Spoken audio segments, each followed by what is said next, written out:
Argentina, Aquafina, The Water Boys, Messi plus 10 Homeless Guys, Clowns FC, the artists formerly known as Argentina. What's in Argentina? Two-time World Cup champions 1978, 1986, three times World Cup runners-up 1930, 1990, and most recently 2014. Argentina finished in third place in the CONMEBOL qualifying region with 28 points, 19 goals scored, and 16 goals conceded. They scored the second least number of goals, the aforementioned 19, which were only 3 more than lowest placed Bolivia. Conversely, in one of the very few positive takeaways from their 2018 qualifying campaign, they also conceded the second least number of goals, hence 16. So there's a question over what kind of Argentina are we going to see in the World Cup. Now, if you compare it to the 2014 Argentina national side, who finished in first in South American qualifying, banged goals in left and right, we expected that team to head into Brazil, having no difficulty whatsoever in offensive firepower, but leaking several goals here and there. We got the exact opposite. Instead, we got an Argentina who grinded their way through the group stage and the latter rounds, did not concede a single goal until the final against Germany, and won all of their games by a 1-goal margin. Are we going to see the exact opposite of that year, given that we've had a totally different qualifying campaign from Argentina? I'm doubtful. I think we will see Argentina essentially sort of the same makeup as the 2014 side, a team that will prove stifled against sides who approach them in a more pragmatic, conservative way, and they could, just plow through the tournament with, narrow, tight victories here and there. The issue is, while I think Argentina's defensive makeup will help them, should they progress and they play the likes of a Germany or Brazil or a Spain or a France, even to a lesser extent a Belgium, it's not really going to come very much in handy in the group stage when they come up against Iceland, Croatia, and Nigeria, all three of which are teams that Argentina are better than, at the very least on paper. And Argentina is not a side like Spain. You can put numbers behind the ball, absorb pressure from their attack, and it's pretty efficient. We saw in qualifying this time, Argentina were held to 2 stalemates at home at the Bombonera and in Buenos Aires against Venezuela and Peru. And while you can make an argument that CONMEBOL opposition is, more, sturdy and arduous than the likes of Iceland, they're still a team that is easily frustrated should you choose to approach them so, conservatively. They're not Spain. You put numbers behind the ball against Spain, they will break you down eventually because Spain plays that high-pressing tiki-taka brand of football. And it's because of this that Argentina tends to become predictable going forward. You can really see when they start to run out of options the significance of the role that Messi takes upon his shoulders for the team. We saw this in the Copa America Centenario final against Chile, where the same line of attack was repeating itself all over again in extra time, and Chile was identifying this. And because of this, I don't think it's entirely out of the question that you could see someone like an Iceland necessarily get a result in that opening game. In fact, I'll go out on a limb here. I think Iceland are going to hold Argentina to a 0-0 draw in the opener of Group D. I really do.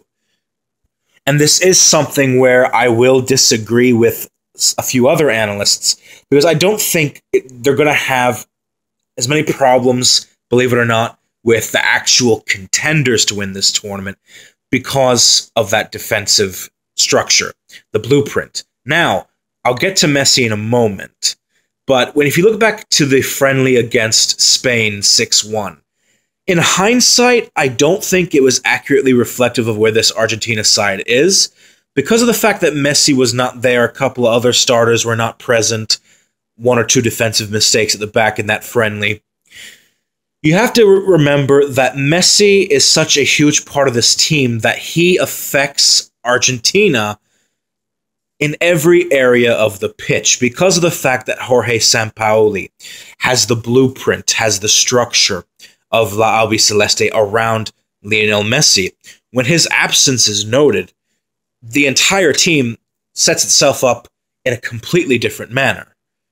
And that's a testament to how great of a player, how integral, how crucial of a role that Messi plays on this squad.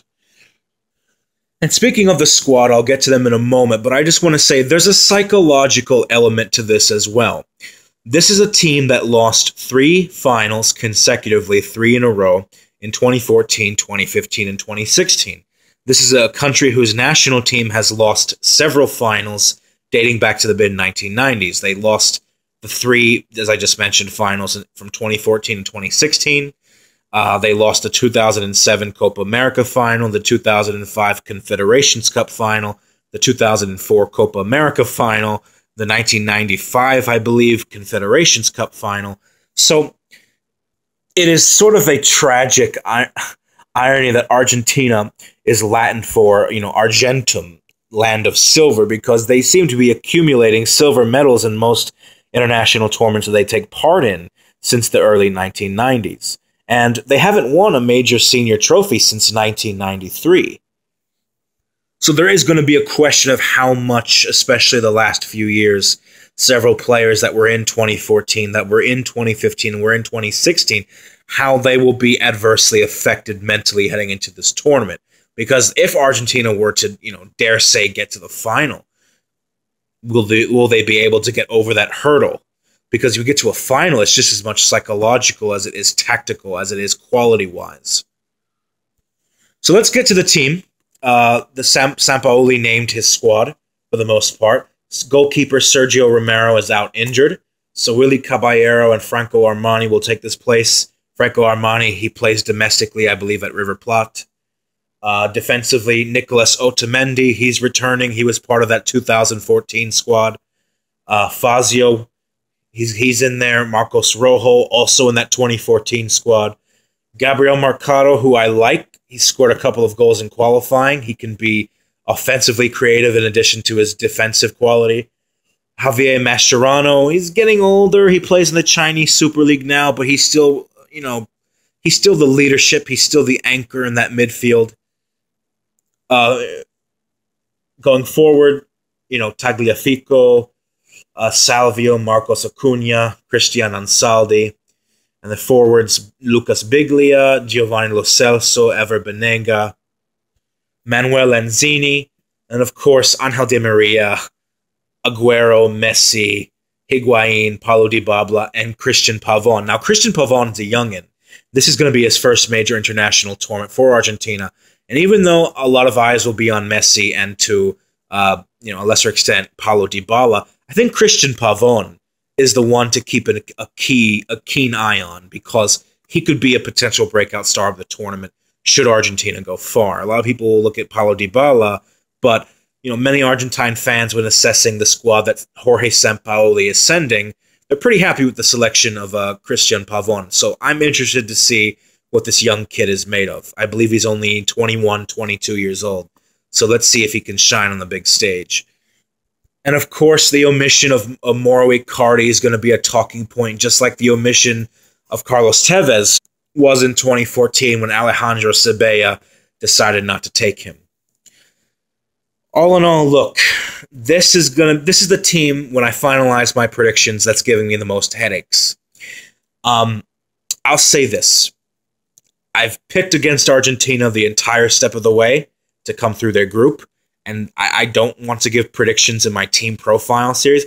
I'll just say this. If Argentina tops this group and they get through, conceivably they have a round of 16 against Peru or Denmark or Australia. They should get through that. Quarterfinal, let's say they come up against Spain. Are they really going to get blown out by Spain again? I mean, sure, they could lose. Spain's the better side. But with Messi, with this team structured differently around him, is it a surefire bet that they're going to lose to Spain in a World Cup? with Messi, that's not a friendly. Are they going to lose 6-1? And then let's say they go one step further. Let's say they get to the semifinals against Germany. They play against Germany. Germany's a team that eliminated them in each of the last 3 consecutive World Cups in 2006, 2010, 2014. There's that psychological element of revenge there yet again. All I'm saying, if they can get past that point and they get into another final, are they going to lose a 4th final in 4 years? I don't know. If it's not obvious by now, I desperately want Argentina to win this World Cup. Maybe destiny is on their side. Don't quite know. But they're either going to disappoint us yet again, or they could be on the verge of a breakthrough.